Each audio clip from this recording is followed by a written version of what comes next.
everybody, I'm Tom Vessel. I'm Joey Evans. I'm Chris Yee.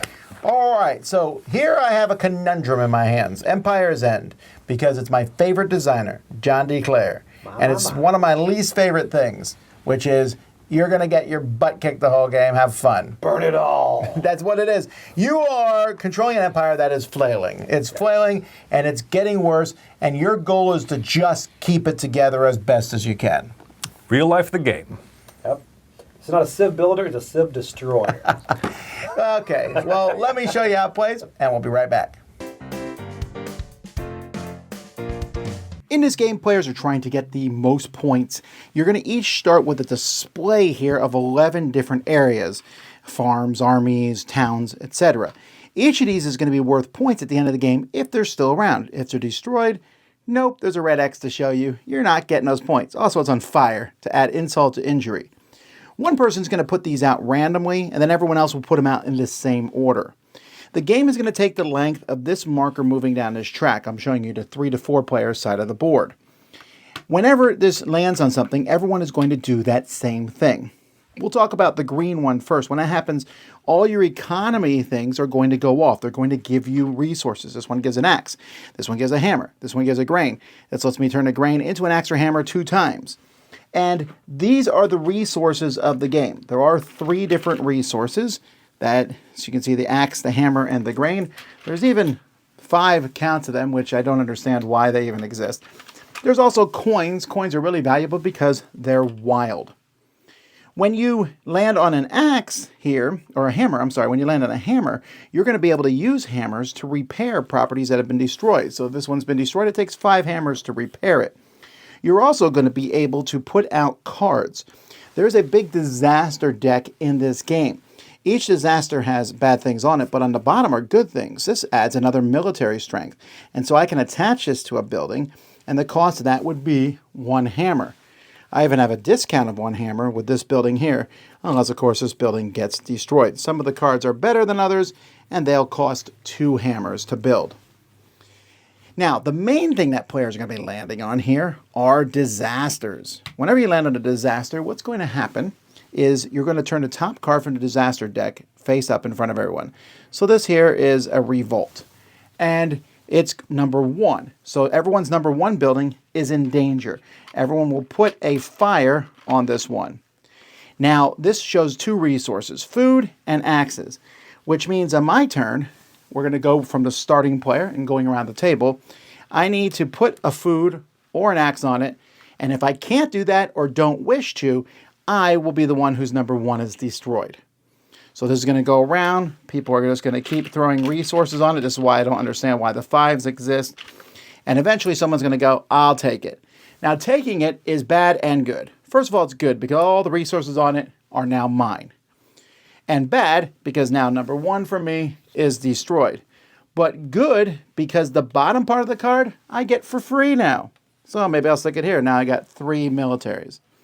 So every time there's a disaster and it happens, but there's also double disasters. When a double disaster comes, you'll turn over 2 cards. And when this happens, you can take both of them on your turn, or you can bet on one, take the other, or bet on both, just so you don't have to take them. The bottom of all cards have different things. You'll see this one says, when the property is under is destroyed, you get 4 points. When this property is destroyed, you get to refresh some abilities. There's different abilities in the game that when you get them, you can put a cube on them, and that cube doesn't come off till you find a way to refresh it.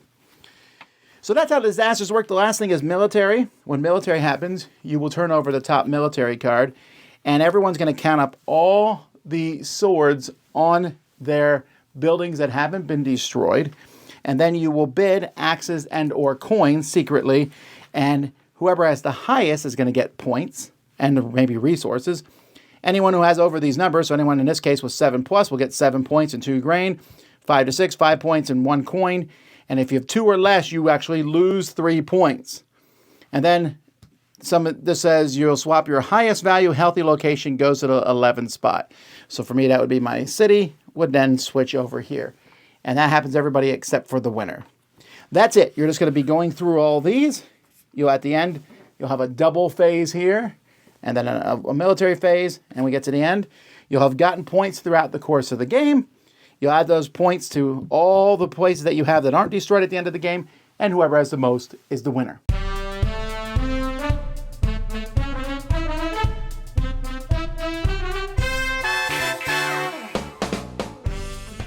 So in many ways, I hate to do, quick and dirty comparisons, but there's going to be a lot of people who are like, wait a minute, I recognize that from the game No Thanks. And also the card layout looks a lot like Space Base. Space Base. Now, the card layout looking like Space Base is about the only, and the card shape is pretty much the only thing that's Space Base, okay? So don't get that caught up. But definitely there's a No Thanks mentality going here where you put a chip on something or you take it and you get all the chips. And here they doubled down on it because you're throwing out these chips and you want to take it after a while just by very nature because the pile of chips is bigger. But you also sometimes want the bottom of the card. I was very impressed with that. There you go. I'm going to destroy my 18-point town, but I get a pretty sweet card ability from it. It's really fun to play next to somebody who's using the strategy where just they want to watch their world burn, right? Like Jason Levine is just like, I'm going to torch it, I'm going to torch it. It's kind of like watching a plane dive and you wonder, when are they going to pull up? It's just like, and sometimes they don't. And actually the rulebook mentioned theming, which there's not a ton of theme in this game. I mean, there is, I guess, in the sense that your empire is being destroyed. But I like the idea, like, there's an earthquake, and you found some gems underneath the temple. So now you got money. Yeah, like, okay, that works. All my people died, but I got rubies. I'm all right. Well, yeah, I don't know. The thing about the game is it plays pretty smoothly for the most part. There's a few clunky bits to it. One is, first of all, stupid shields. I didn't show you the shields in the overview, but you have a shield to guard your resources that a 4-year-old can't see over. Yeah. I think they work fine enough. You kind of have to stack stuff behind it. Yeah, if you have to kind of put stuff secret. behind it. Yeah. So I mentioned Space Base earlier, and if you never played Space Base, it's not a big deal. But in Space Base, there's a lot of cards that you need to put a cube on to activate that card. I see what the comparison is. And so they brought that into this game, and oh my word, I wish they had cut that out for a couple reasons. One, when you're teaching people the game, some of your base buildings, they're like, refresh the things next to them. And people are like, what does that mean? I'm like, it might show up. It might not. And then they show up, and there's a few of them, and they're actually pretty handy. Like, you might be like, I'm going to switch a disaster out for another disaster. That's kind of cool, but I felt like the game really leaned into that. They're like, this one refreshes all your cubes, and this one refreshes... I'm like, I don't even have any cubes. I haven't even seen any, and I felt like that mechanism, it just felt tacked on to some degree. It just felt a little clunky. To be honest, the cube part is probably my least favorite part of Space Base too. I don't know why. It's not my least favorite. It's the hardest to teach. It's definitely the clunkiest part of Space Base. It is. Yeah. So in here, I think it works a little easier than Space Base, but I don't. I just wish you started with one, so that those two starting buildings that say refresh the things next to them makes sense. Right. At the beginning of the game, it doesn't make any sense. You're like, well, those might show up. Okay. And I also don't think the symbology for it was particularly useful. Well, that part is true, yeah. Square, arrow. You're like, I don't know why that one is so hard to teach. It shouldn't be. Square, arrow. But I agree that that's the part that feels, it comes up, I think, the least on the cards. And in terms of intuitiveness, it's not quite there. I like it in there, but yeah, it's one of those, is the juice worth the squeeze type of a situation. Yeah, it's not that it's bad. It felt like the lowest thing. Other than that, I think I like how everything looks. It is weird sometimes. You're like, okay, what's your strength? How many swords you got? And now we're going to bid axes. And I get that they probably didn't make axes and swords the same so that you wouldn't get confused and be like... That would cause more confusion. Probably. Yeah. They color-coded them, though, and I appreciate that, right? I agree. Red for weapons for the military phase. Green, green's kind of... Wonders. Yeah, but the tan background for the hammers, because that deals with the reconstruction phase. And so I think they did a good job making as many concepts as there are going on. They kind of color-coded them. They matched the red of the spaces for your towns where you have the swords and stuff on there. Oh, no, that's great. Yeah, I think they did a really good job with that. Although it is confusing. People are like, well, can I stick this card underneath this one? They don't match color-wise. Oh, I've never had someone ask that. Yeah, well, anyway. So this comes to the fact there are many games, big games I don't like because I don't like a game that's always beating up on you. Right. In the Year of the Dragon, Notre Dame, even Bruges beats up on you a little bit. Feld just likes to beat up on people. Old Feld. Old Feld. Original Feld. But in this game, for some reason, it's more tolerable. And I don't know why. I think part of it is because it's the main focus of the game. I don't think the game is that long. No. And you're seeing it happen to everybody else. And so the game isn't about stopping the bad things because you can't. You are just trying to keep some of your people alive. There's a couple things I like too. It's like sometimes you want bad things to happen to certain areas. Like when you get the arrows and you're like, I need this place, number 2, to just blow up. And it never comes out. And then also you can see on other people's mats how they are waiting for that to happen. I really enjoy that, the arrows. Now, I will tell you one thing I do like is the almost push your luck mechanic on the bidding, where you don't mind if that gets destroyed, but you also want to wait till you get the most resources out there. But also, I want to take it before Chris does behind me, and that I really like that give and take, because sometimes you're like, I was gonna take it if you didn't. I like that in the bidding round. No, I really like the bidding a lot. That happened in one of our games so often. Oh, he got so often where, it's just 5 pieces of food and 4 hammers out there. Like, I'm taking that. And Joey, as soon as Joey puts one more hammer on there, I'm taking it. And Joey's like, I'll take this one. You're destroying your 32-point city. And you're like, but I also have a card tucked under here that says I get 3 gold when it gets destroyed. Yeah, I'm doing it. I've got the hammers to rebuild it now. There's so many layers. I think that answers the question, because I had the same conundrum. Why do I like this so much when it is just constantly beating you up? And I think it's because of those types of moments where you're like, I can't wait to like wreck this because I'm going to get so much stuff. And someone before you is like, I'm taking it. You're like, no! I wanted that disaster. That means this game incentivized you correctly. And then I'll tell you, the player screen did work to the point to where I'm like, as one time I was playing with him and Jason, I was like, I'm going to beat both of them. This is going to be grand. This is the greatest day of my life right now. I'm beating Chris and Jason.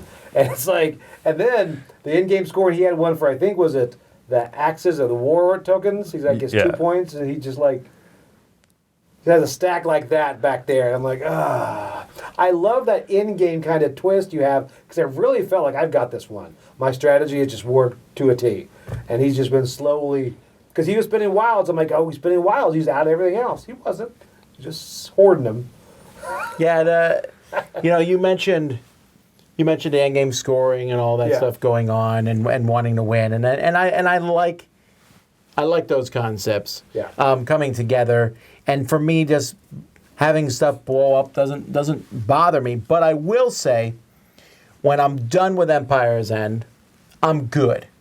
This is not the kind of game where I'm like, I want to play it again immediately, or even play again the next day, because it does take an oomph out of you. I love the no thanks thing, and this one gets some bonus points for me for having double.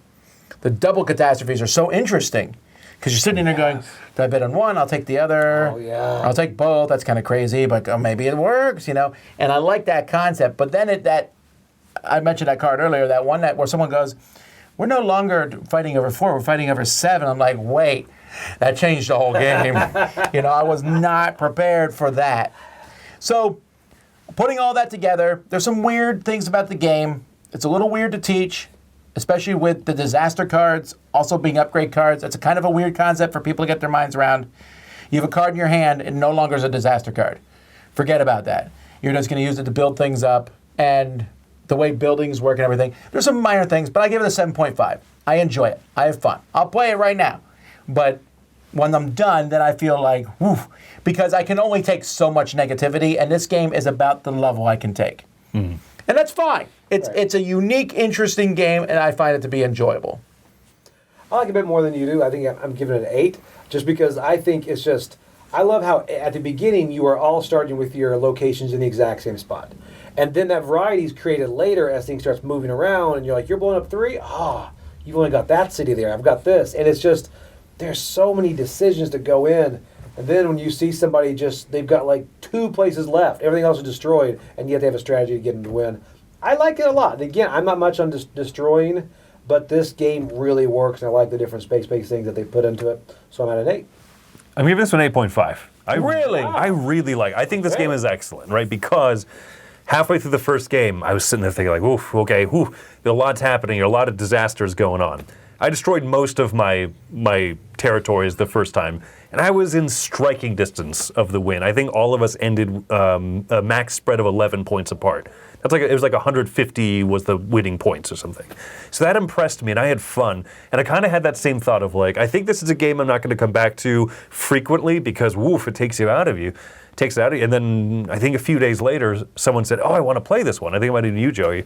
It's like, I'll teach. And I was surprised how fun it was to jump back in, because seeing a different group of people with a different mindset of how much are they going to throw chips in before they take it, and seeing how a different group dynamic, someone being very trigger happy to take it, just to deny you from getting hammers, Yes. Destroying their roads. They don't care. You don't have hammers. And It was awkward. And it doesn't feel mean because they're still destroying their own stuff. Yeah, you're kind of like, what are you doing? At the moment you're like, why are you have nothing left. I don't care. It's like, where are you going with this?